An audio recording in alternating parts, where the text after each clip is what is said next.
So glad you can join me today. I hope that little soundbite of my guest piqued your curiosity, and I'm going to get to it in just a moment. But I have a lot on my mind for today's programming. I'm going to be joined by Tom Hughes in just a moment. We have, among other things, a potential for World War III at any moment, and it's the consensus of many that the current administration is literally stirring up as much chaos as possible for the incoming administration. Some current leaders in Washington have encouraged Ukraine to provoke Russia in such a way that Russia would respond with nuclear weapons. And folks, this is more than just wars and rumors of wars, a lot more. I also want to talk for a few minutes about a recent Terry James article, and he is one of the finest thinkers online that I know of and writers, and an article he wrote questioning back to business as usual, question mark. I'll read two short paragraphs. He says, Jesus tells us that it will be business as usual right up until the moment he removes believers from the planet. There's no man-made worldwide catastrophe in Christ's prophecy. As a matter of fact, Jesus says all will be relatively normal in terms of human activity until that removal. Then he will be revealed by way of his cataclysmic judgment that begins to devastate the earth. But it is God who causes the cataclysm. And then he closes, this is all I'm going to read. I went on to say in the series that business as usual, like in the days of Lot in Sodom, meant that business would become more or less booming, not on a downward trajectory like during these last 4 years. In other words, with the incoming president in January, how might this change? Add to that is the concern of many in America, the sense that good times certainly could be coming back. We can let our guard down. Well, we have some adults in leadership again, so let's get complacent. Let's go back to business as usual. We've had something happen at the International Criminal Court in The Hague, Netherlands. I might get to that, I hope. And if possible, we'll try to talk about some of the top Bible prophecy stories in 2024. Tom Hughes, welcome back to the program. Thank you, Jan. Wonderful to be here. Thank you so much. I open with a clip of you, and it's referring to the Globalist. You were on Prophecy Pros, by the way. I want to give credit to Jeff Kinley and Todd Hampson. And I talk about the Globalists a lot, Tom, and they are in turmoil, and America has elected a president who is not one of them. Tell me where you think this is going. I look at this and think what they're not going to do is just lay down and back off and say, okay, we're done here. Let's just take our toys and go home. I believe what has happened with the Trump election is they're more driven now even than they were before. They have their date of 2030. We've been hearing about it for a long time. They are going to press toward that date, and they're too prideful. We think of Isaiah chapter 14, where the enemy, Satan, Lucifer himself says, I will ascend to the heavens. I will be like the Most High. I will be like God. This is his opportunity, and he works through people that are on his side on this planet. They're full of pride. They are not going to allow Trump or his administration to get in their way of achieving their plan. In their mind, they may be thinking, hey, it's going to take us a little bit longer to get there. But I assure you, it's not going to take any longer than God has determined. Mm-hmm. Everything is moving along exactly according to God's timetable. In Daniel chapter 9, God says 70 weeks are determined for your people, for your holy city, Daniel. And then we're determined to settle. God has settled it. He has a date. The final 7-year period is coming according to God's timetable. But I believe with the Trump election, it is already a motivator to these globalists to figure out another way to achieve their plan, because they will. All of these globalists aren't going away. They aren't going to fold up. The Silicon Valley isn't going to close down and say, okay, we lost. We tried to interfere and it didn't work. We better just join them. No, they're not going to join except if they have the possibility of achieving their global power by joining. But it's not going to slow this down at all. It's going to happen exactly according to God's timetable. And I have an article in front of me, and I'm not going to read it, but the headline is Scott Bessent, and he is the new head of the Treasury Department, Big headline, Scott Bessent sees a coming, quote, global economic reordering, and he wants to be a part of it. So maybe we haven't gotten rid of every single globalist. Here, this new head of the Treasury says he wants to be a part of the global economic reordering. I'm assuming that's globalism. I would assume so. It was Joe Scarborough and whoever it is that does the program with on MSNBC. They went and visited Mar-a-Lago to see Trump. Yes. You're thinking, okay, if we can't beat him, let's join him. Or it also shows you that these people have no depth of any righteousness. They're willing to go with whatever direction the wind is blowing them in order for them to have success. So these people aren't going to go away. They have a global agenda, and they are going to seek to achieve it because it's going to benefit them personally. Plus, I think in Daniel chapter 11, where it seems very clear that when it comes to the time of Antichrist, when he does rise to power, that he's going to be blessing those who are part of his cabinet, so to speak, as part of his incoming administration. And by the way, just to be clear, I'm not saying Trump is that at all. Yeah. I'm just saying when we get to this global system, we already have the understanding of what people are like. They are going to be willing to just join that system, whatever it is, in order to achieve their global dreams, their utopia, because they're building a world where man is at the top, not God. Yes. They're going to be talking about Jesus. They don't want God.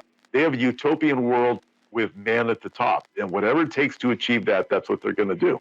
Here's Mr. Arch Globalist himself. Folks, I've played this clip before. This is not really new news. We got new listeners. And I think they need to hear Yuval Noah Harari saying the election of Donald Trump, it's the end of the global order. So these heads of the globalists are exploding about now. Are you concerned that Trump might be elected again? Sure. I think it's very likely. And if it happens, it is likely to be the kind of like the death blow to what remains of the global order. And he says it openly. Now again, it should be clear that many of these politicians, they present a false dichotomy, a false binary vision of the world, as if you have to choose between patriotism and globalism, between being loyal to your nation and being loyal to some kind of, global government or whatever.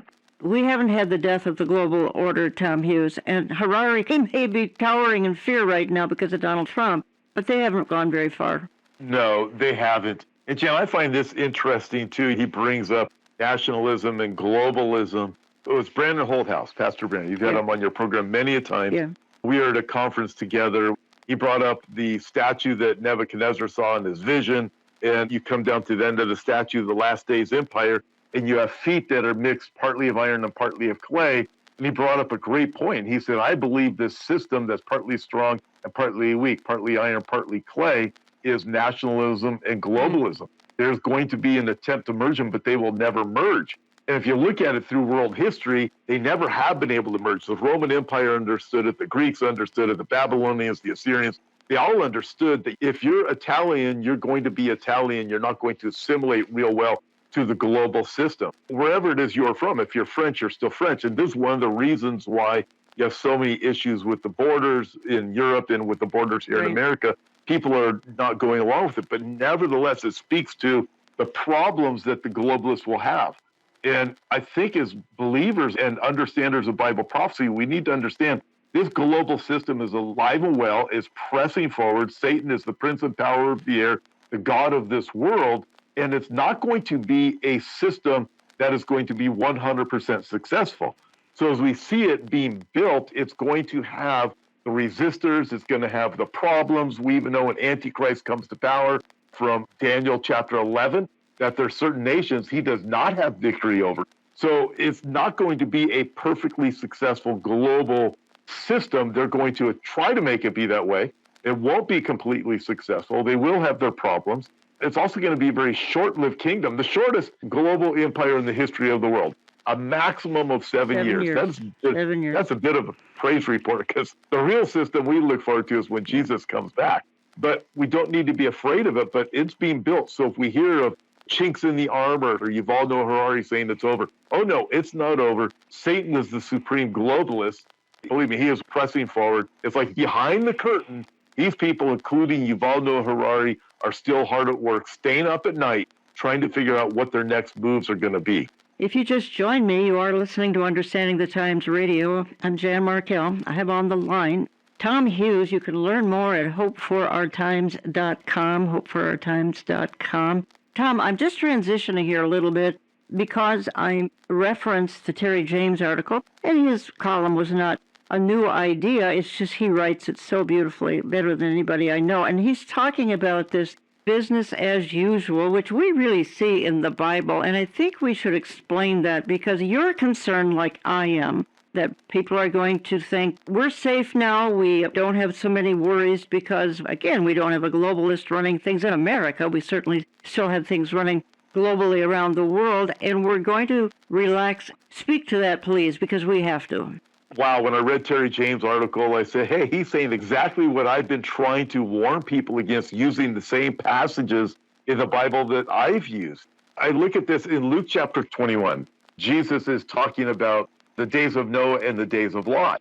In there, he brings up what the days were. He says they were eating and drinking, giving in marriage, planting, sowing. In other words, everything's going good. And I find it so interesting. Jen, I've been saying this for years, and I've really been pounding the drum since the election, is because Jesus could have taken anything when he said, as the days of Noah and the days of Lot. He could have said they were wicked days, they were days of perversion, they were days of violence, because they were, and those are last day signs. But Jesus chose specific other things.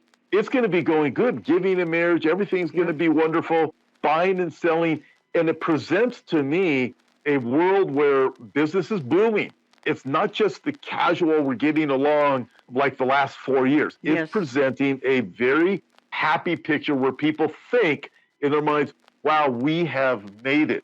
Now, granted, I do believe that that is a passage that refers to the second coming of Christ when Jesus comes back at the end of the tribulation, ultimately, not necessarily the rapture, but we don't know the timing when things are going to be looking good. And I believe it's going to be looking good before the rapture, because we also have other passages where in 1 Thessalonians chapter 4 and 5, we have the rapture that takes place. Few verses later, when you get to chapter 5, Paul then writes, when they say peace and safety, sudden destruction comes upon them, they shall not escape. Does that peace and safety actually begin before the rapture, and then after the rapture? People are still claiming, hey, we've made it, but they're not escaping the cataclysmic events that are coming from the Lord himself. And then one of the passages to me that really teaches this, Jan, is in Luke chapter 12. It's where Jesus is giving a parable about the master and the wedding ceremony. It's clearly a passage to me about his second coming. And he says this, whether the master returns at the second watch, blessed are you for watching, and blessed are you who are waiting for him to return at the second watch. I would say even to call us home at the second watch. Blessed are you. But then he says, but if the master doesn't come until the third watch, blessed are you who are still waiting, who are still watching. I find that interesting because people at the second watch, we could say, hey, that speaks to the last 4 years. Everybody's thinking, it's going to happen now, it's going to happen now, or we can let our guard down. It's not a coincidence that Jesus specifically chose to say, and who are still watching and waiting at the third watch, the time when people give up. The second watch we know in biblical times would have been from 9 p.m. to midnight. This hasn't happened yet. It's midnight, might as well go home. No, midnight to 3 a.m. is the third watch. And Jesus says again, blessed are you when you're still doing it, when you thought it wasn't going to happen. Jan, I look at this also with 2 Peter chapter 3. More people are going to rise up and say, 5 weeks ago I was following all you Bible prophecy people. Now I realize you're just all wet. The scoffers will come in the last days saying, where's the promise of this coming? Walking according to their own lust. Good observation. Yeah. And then also in Luke chapter 12, that very passage, Jesus, he concludes that parable and he says, for the Son of Man comes at an hour when you least expect it, when you're not expecting it. We are in a time right now, and I believe it's quite likely, we don't know for sure, but business will probably boom. People are definitely feeling like it. You look at stock markets, but still, to me, Jan, this is one of the most telling signs. I would say the fact of what's going on with Israel is obviously enormous when it comes to signs. But this one that you just asked about and mentioned is one that almost nobody pays any attention to. Obviously, Terry did when he wrote this, and I think about it a lot, Tom, but you're right. And we've been laboring under, obviously, Bidenomics and so much that has gone wrong. And as indicated in my comments here, people are relaxing now and they're saying everything's going to turn around and happy days are here again. And that's exactly the time at which the Lord could return in the rapture, not the second coming. Amen. And we don't know the exact timing, but the fact that we don't know the exact timing, yes, it keeps us on the edge. And again, Jesus says, blessed are you if you're still watching on Third Watch. Jan, I got saved in 1988. I went to a men's conference. It was a Calvary Chapel men's conference in San Diego, probably within weeks after getting saved. One of the preachers was giving a message on prophecy. I thought Jesus was coming in 1988. I thought we were going home. But you know what?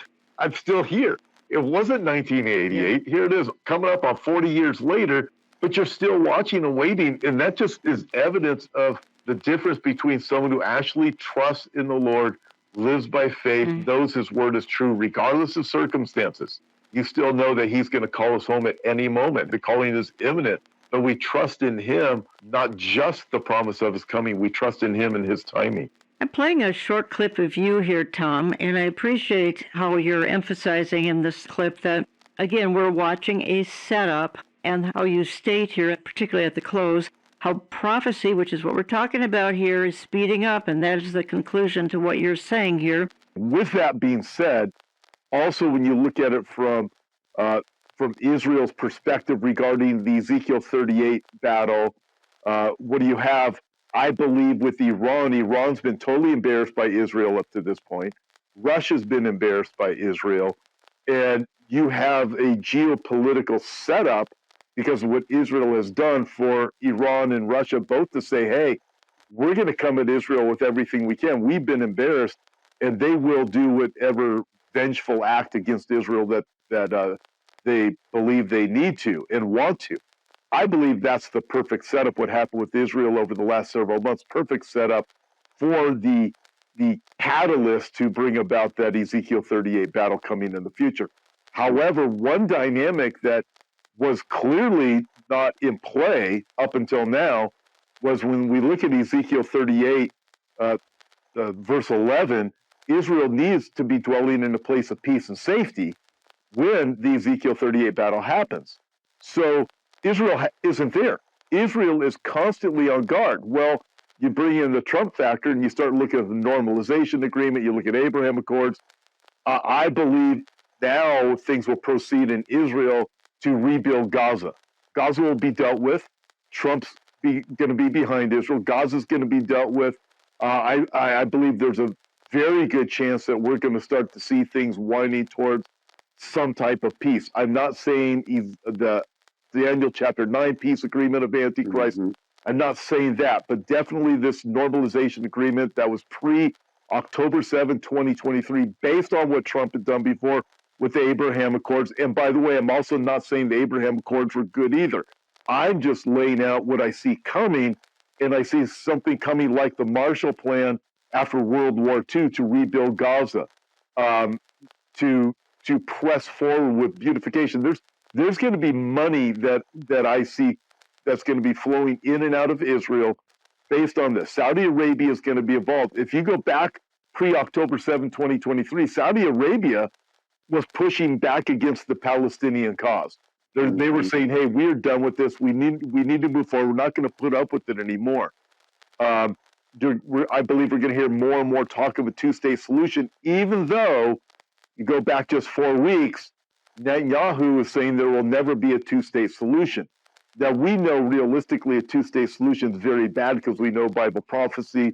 God promises in Joel chapter 3 that he will judge the nations that seek to divide the land. Nevertheless, Trump does bring in another factor that will cause, I believe, wars to be at bay.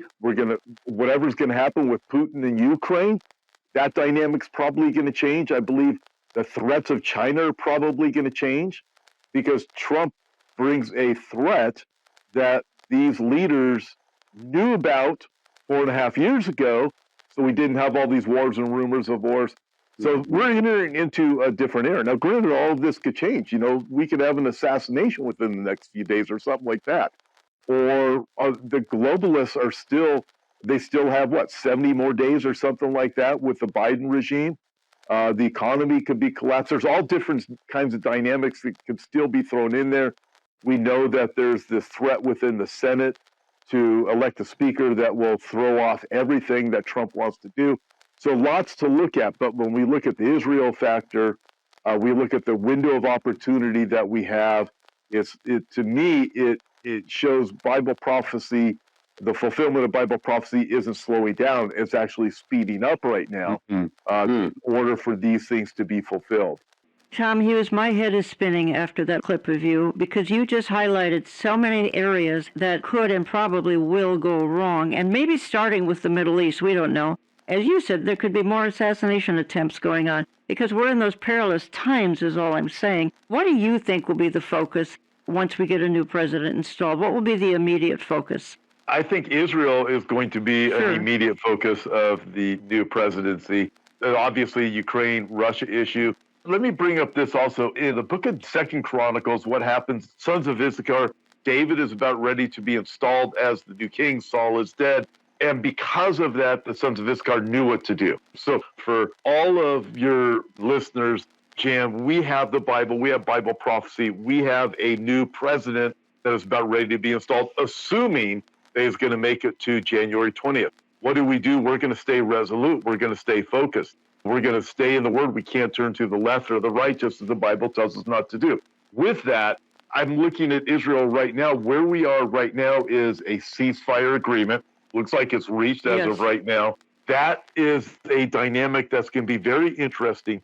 For me, it is a problem for Israel, but reading Ben Shapiro says, hey, they're going into it because of the ICC issues that they've got right now, amongst other challenges. Therefore, they've been willing to enter into a ceasefire agreement, knowing that when Trump becomes president, everything's off the table again. So Ben Shapiro may be right on that. But I look at Trump, and he's going to have Israel's back. He did before, he's going to have them again.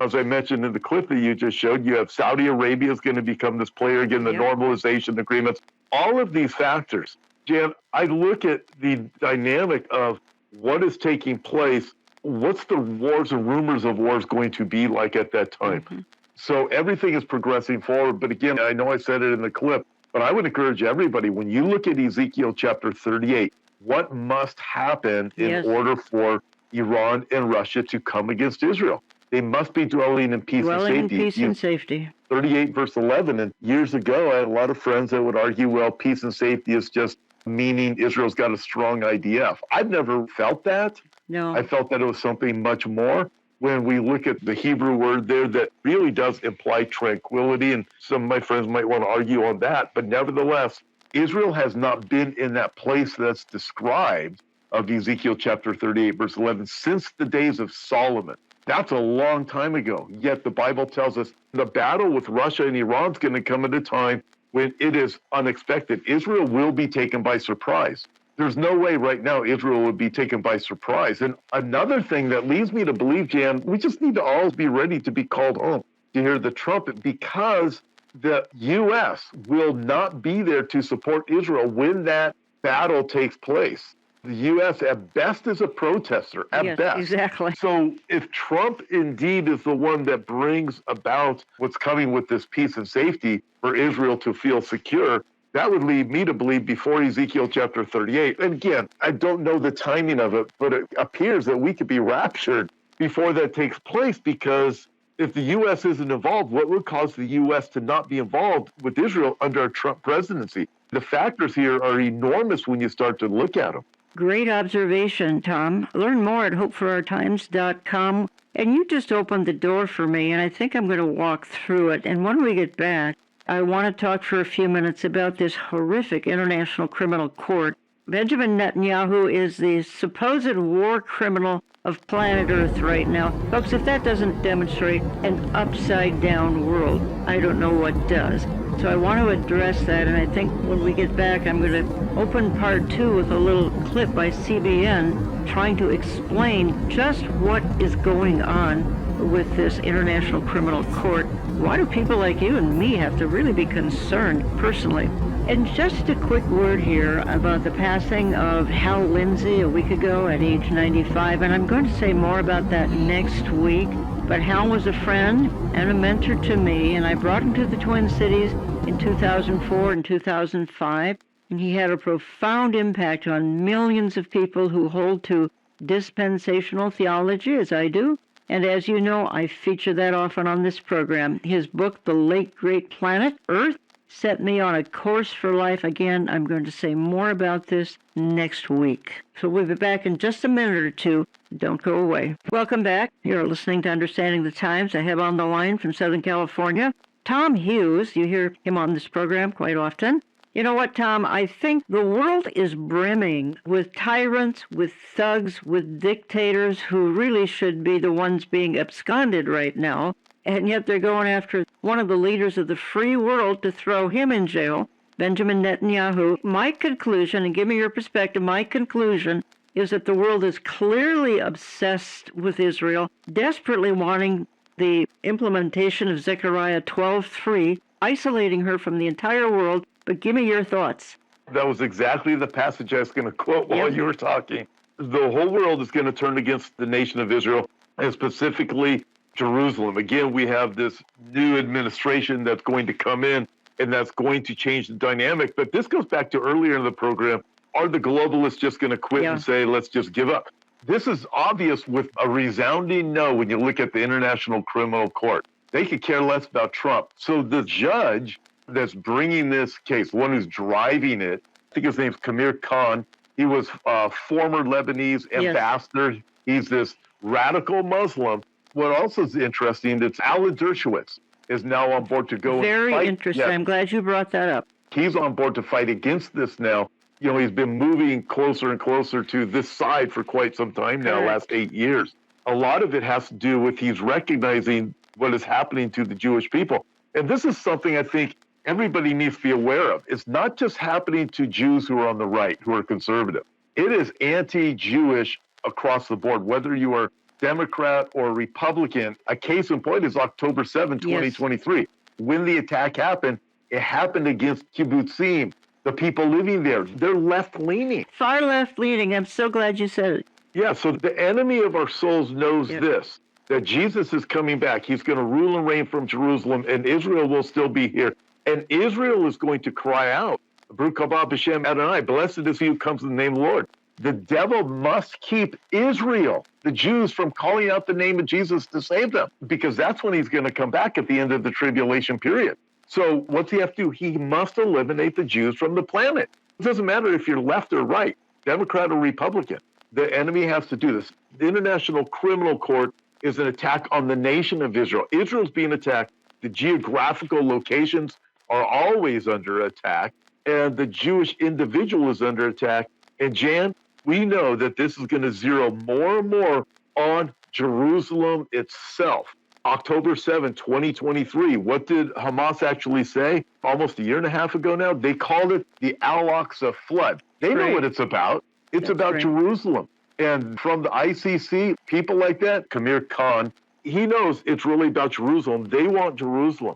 And they want to go back to a two-state solution. Well, that's ridiculous. They don't really want a two-state solution. They want a one state with no Israel, with no Jew. So we look at this with the International Criminal Court. The implications are enormous, although there might not be tremendous teeth, especially when Trump comes along, is still huge. Because in that clip you just played, Ireland said they're going to go along with it. We know the UK in general is. Netherlands, Canada's going to go along with it. What does this mean? It means that if Netanyahu is flying somewhere and his plane has a problem and he has to land in Canada, guess what? He gets arrested. Exactly. This is insane. Also, just recently, Australia voted with the UN to recognize a Palestinian state. So the attack is clearly against Israel. And again, it's a wake-up call to all our Jewish friends. I don't care if you're on the right or left. We see the attacks in Australia and Canada that are increasing against the Jews. And may God bless our friends who are watching us and support with viewership in both Australia and Canada. But we're watching the anti-Semitism in these places. And God bless you guys, because I know you're pushing against it. But we look at this increasing, and you go, what in the world is going on? If you're Jewish, the only safe place you have right now is in Israel, a country that's under this threat of war. That's the reality of where we live. Not only that, Jan, but with this ICC ruling, it could go this far. If you're photographed with Netanyahu and you go visit one of these countries, it's implied that you can be arrested for being complicit in these war crimes. Again, folks, who's being overlooked in this scenario? How about the tyrants? How about thugs like Bashar Assad in Syria, who's killed 500,000 of his own people? How about the Ayatollahs of Iran? Do you see the International Criminal Court coming against the Ayatollahs, who would like to nuke a lot of people on this planet? How about North Korea's strongman? How about Vladimir Putin, who's trying to incinerate Ukraine? None of those are on the list. Benjamin Netanyahu, really? Tom, this is such an upside-down world. This world is not my home. I'm transitioning just in the interest of time, and you are listening to Understanding the Times Radio, and you very graciously had me on your program a week or so ago, and we talked about some of the top Bible prophecy signs in 2024. I'm just going to give my list. I'm not going to go into any detail, and then I want your feedback on a couple of these. And I put sort of in order the top 10 things that have happened in 2024. As it concerns the lateness of the hour, cheering for the Antichrist, number one. And what jarred my mind to think that way was when those in the presence of Kamala Harris a couple months ago shouted Jesus is Lord. And of course, they were put down because of the spirit of Antichrist that I sense in their midst. Number two would be announcing the Antichrist. That would have been at the Summer Olympics last July, August. I'm not sure who can forget some of the images coming out of those Olympics, including somebody riding on a white horse, which opened the whole ceremony, followed by a couple of weeks of debauchery. Number three, we've already talked about it, Tom. The globalists' heads are spinning. They had a pact for the future, which was to lay out global government. That was in September. And then we have Noah Harari's statement. Trump is the death blow. Number four would be a lot of Americans saying enough is enough, as we've watched America be dismantled. The fact that Americans have simply said enough. Number five, the whole world was spared an assassination of a leading political leader, Donald Trump. Number six, twice, Tom, we have watched Israel be attacked with hundreds and hundreds of bombardments coming from Iran. Again, Psalm 121, he who keeps Israel neither slumbers nor sleeps. Number seven, I think it became fashionable to hate the Jews worldwide. Number eight, I'm seeing the remnant grow smaller because there's such a few of us who are longing for his appearing and the pulpits are silent. Number nine would be sympathy for the devil. In other words, the world is cheering for Hamas, not Israel. And number 10 would be the creation is groaning more than ever. We're seeing Romans 8:22, which would be the groanings of creation. The closer we get to the Lord's return and the rapture, the more intense some of these groanings are to become, according to the Bible. Does anything in that list of 10 stand out to you? I hate to say it, but all 10 do. But I'll just start at the top. So cheering for Antichrist, you referenced the Kamala Harris, the whole thing. She's up there talking. Somebody says Jesus is Lord. Jesus isn't welcome here, or whatever her response was. Well, no kidding. He obviously isn't. Hey, at least she admitted it. I don't think she meant it to come out that way, but out of the abundance of the heart, the mouth speaks. We see a world that hates Jesus. They do not want the Jesus of the Bible. I mean, this Jesus has been kicked out of churches. Remember, Jan, if you go back probably 30 years ago, the churches that would start saying, we only teach the red letters of the Bible. Well, the Pope of that just passed away, Tony Campolo. I didn't even know he passed away. Well, they won't even teach the red letters anymore because too many of them contain certain things like the Olivet Discourse regarding the second coming of Christ and other passages that they just don't want to believe, or even the miracles of Jesus. So they won't even teach anything regarding the Bible anymore in churches, but the world is cheering for Antichrist. We know 1 Timothy chapter 4, in the last days, doctrines of demons, deceiving spirits will be taught. The warning Paul's giving is in the church, speaking lies and hypocrisy, having their own conscience seared with a hot iron. So it's no wonder, since the church is this way, that you have it in the political realm, and even on the right. Although we might be in agreement with a lot of things politically on the right, I want to be able to fight for pro-life. I want to be able to stand up for marriage between a man and a woman. We may agree politically on some things, and I think the right platform gives me more of an opportunity to do that, although it's not perfect. Still, the problem is, even on the right, there's a lot of people, I met them in the political world, they don't want the Bible. There was a very well-known person, I will not mention their name. I was interviewing them a while back, and I said, Bible prophecy speaks of this point right here that you just made. And he looked at me and he said, well, that's your thing. Then he moved on. This is somebody who's very well known on the right, who people have thought is this Bible-believing Christian, but it became clear to me that's not what he is about. So the world is being set up on both the left and the right for that leader that is going to come along. But this leader is going to be a unifier too, and I think we need to keep that in mind. Right now, it seems like most leaders just divide. But the leader, Antichrist, he's going to be a unifier. He's going to be somebody that both sides are going to gather around and say, we finally made it. And I believe we are totally being set up for that. Kamala Harris spoke what the world apart from Christ really thinks. We have no room for Jesus here in this world. Like you said, this world is not our home. Yeah. Praise the Lord. Be sure to catch Tom Hughes' prophecy updates 4 or 5 times a week, various platforms, YouTube, Rumble, hopeforourtimes.com. They're fantastic. They're 20, 30 minutes, almost once a day, more than I can wrap my head around, Tom, because it's a lot of work, and I happen to know it. The other thing I referenced in my lineup here of 10, I think this has blown me away more than anything, and I don't know why, because the Bible does foreshadow it, and that was the fact that the world has had sympathy for the devil. And I don't mean a Rolling Stones song. I mean the world has had sympathy for Hamas and fellow terrorists who want to beat up on Israel and annihilate her. But this is who the world gravitated to in the last year. And to the point, what hostages? Are there hostages? Oh, I'd forgotten about the hostages. We've still got people who are underground, and some of them Americans. Who talks about it? Well, nobody does. Certainly the current administration won't talk about it. So you look at this and think it's absolutely appalling. Why is this happening? Because they are Jews. Yes. This goes back to what we were talking about earlier. You have Bashar Assad, who slaughtered, you mentioned 500,000 and counting, by the way. He's still slaughtering people. He goes on this global international speech stuff put all over Western media, saying how appalled he is at Israel for what he does to the Palestinians, yet the so-called Palestinians who have relocated to Syria, guess what he does with them? He kills them and buries them in graves, and nobody talks about that. They won't mention it because it's Muslims that are doing it. And I got to go back to this also with what they were saying earlier in the video that you opened up with when it comes to the nation of Israel and the world cheering for Antichrist and all the different things, sympathy for the devil, is that when you look at what has happened with Israel being blamed, actually it's being said that they are starving the people of Gaza. The lies are unbelievable.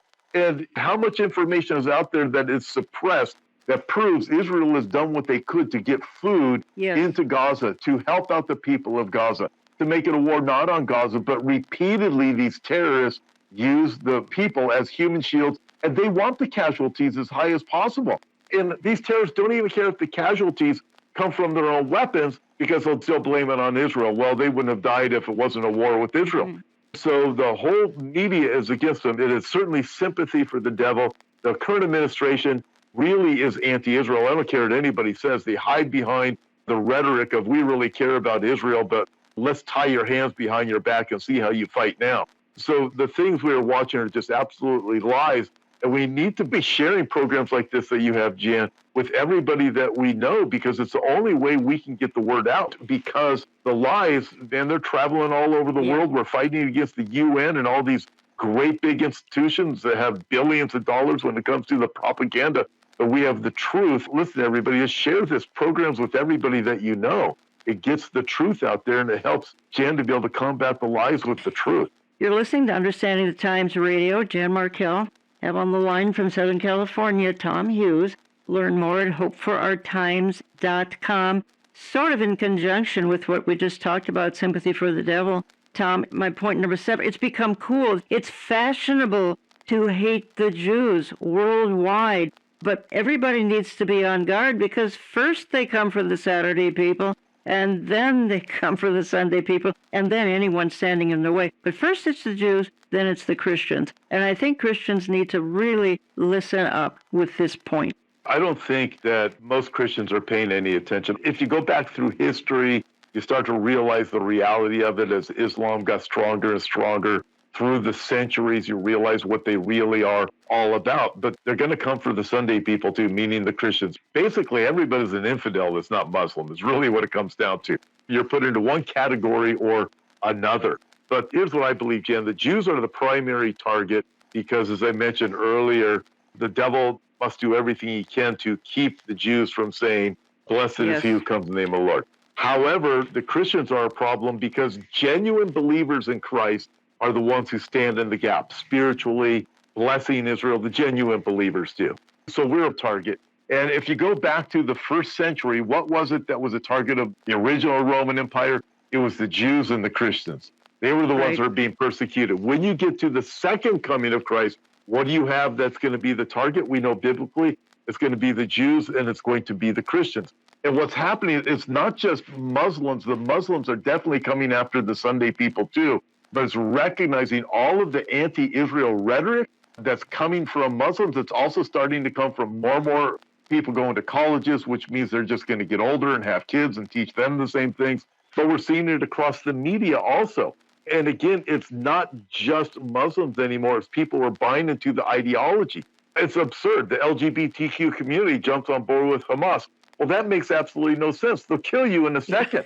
They're buying into this. They're just going along with it. They're believing what they're being told by their college professors or by MSNBC or whatever it is. And waking up to the reality of it, that you are a problem and they want to eliminate you also, but they're going after the Jew first.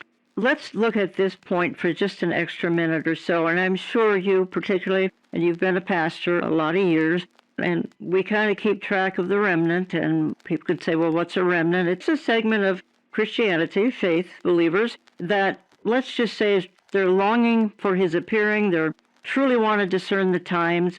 They're having some problems finding a pulpit that might address our times because basically the church is checked out in this department. Not totally, of course. So I'm seeing, therefore, the remnant shrink, though they're wonderful. I mean, you've got a lot of remnant followers, and I do too. But where do you see this going in the new year? Do you think that the remnant might increase because they're resting in the fact that we've got an adult back in our leadership? Where do you think the remnant might go? The remnant themselves, genuine remnant, individually will get stronger. I'm convinced of it. Good. We think of Gideon's army. Yeah. Well, Gideon's army got stronger, although they were less in number. But they themselves became stronger, full of the Lord. God brought them victory. So the individual remnant will get stronger. Whether or not they'll grow in numbers, we'll soon find out. If we think back to 2020, I won't mention too much here, but I'm pretty sure both you and I were hearing the same things. There are a lot of people that stopped going to churches. Yeah. They stopped all the way around. And especially when it came to Bible prophecy, they didn't want to hear it anymore. However, the flip side of that was how many people, Jan, have come across to you through comments, through emails, or people you've met who have said, in 2020, 2021, I started waking up, something seemed wrong, and I was led to your program. Repeatedly, we have heard that. Every conference I go to, every single one, no exception, there's always people who come up to me like that. So that shows that although a lot of people were separated, like the wheat and the chaff, God's been calling other people. I think of one person in particular, Allison Steinberg, who used to be with OAN News. She is working in Hollywood, on Hollywood Boulevard, doing makeup for A-listers. 2020, 2021 came around, and all of a sudden she said, hey, something's wrong. She gets saved. She starts following programs like yours and mine and just growing incredibly in the Lord. That story happened throughout the last 3 years. I believe it still will. However, with the new administration and people thinking we don't have to be as concerned anymore, persecution causes the church to grow. And I'm concerned about that. But I do believe the remnant themselves will definitely get stronger. Whether or not that number will be added to, I hope so. I hope there's a great end-time harvest. In fact, I think that probably needs to be a lot of our focus, is the end-time harvest. And what does that involve? That involves us getting out the message, telling people as much as we possibly can, because things are definitely not slowing down. And I want to encourage all of those who are out there that consider themselves the remnant, be strong in the Lord, the power of his might. When you look at Ezekiel, when the threats were coming against Israel. Ezekiel is writing, he's prophesying from the Lord, and the perverted things were happening in the house of the Lord. Ezekiel is told to put a mark on them who were separated and appalled at the evil that the men were doing, and then go and slaughter everybody else. And it was a remnant that Ezekiel says. May we be continuing to grow as the remnant in body, mind, and spirit in the Lord Jesus Christ. Tom, I'm down to a couple of minutes here, and I could ask a lot of questions, but our time will run out. What is the one thought you would like to leave my audience with? We have only a few weeks left of 2024, and then, my goodness, who knows what? I think we've teased everybody with a lot of things to ponder, but if you had one thought left, what would it be? I would remember, you wrote down in your article, the God who keeps Israel never slumbers Amen. or sleep, neither does he slumber or sleep with us. And you also wrote this in your article, Jen. You said, twice we watched Israel attacked with a massive Iranian bombardment, and we watched the miracle that God had done. God gave Israel the ability, the mind to be able to build the things they did. But folks, we've been watching miracle after miracle. I was just in Israel recently, as you know, Jan, and there is some unbelievable things that are happening there that you don't see. But I was part of a worship service with Arabs and Jews who have both come to Christ, worshiping the Lord. And it was so cool. Everywhere I was going, I was seeing an alertness. The atheists there were more open to talk to me than they were before. Granted, there's still a hardness of heart, but we still need to remember Jesus is on the throne. He is doing miraculous things. God is going to save his people, and then the trumpet's going to sound. But folks, I just want to caution everybody, get ready, because I don't know what's going to happen between now and December 31, but we do know this. Everything is going according to God's plan. It is settled. He has said it, and nothing will change that, but we get to be an exciting part of his exciting plan. Tom, thank you for all you do. Again, folks, catch the prophecy updates that are almost daily. We carry Tom's book, Marking the Masses, in my online store, olivetreeviews.org, and go to our products. Again, thank you, Tom. Folks, I want to go out, and you hear me use this closing a lot, but I think in light of the conversation that we've had this hour, it's even more appropriate. It says this: when the time was right, the sea parted, the walls fell down, the lions went hungry, the sun stood still, the waves were calm, and the stone was rolled away. The clouds were parted, the Lord ascended. And when the time is right, the King of Kings, he will return.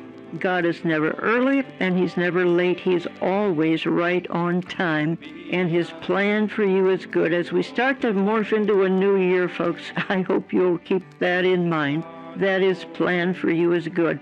I want to thank you for listening, and we will talk to you again next week.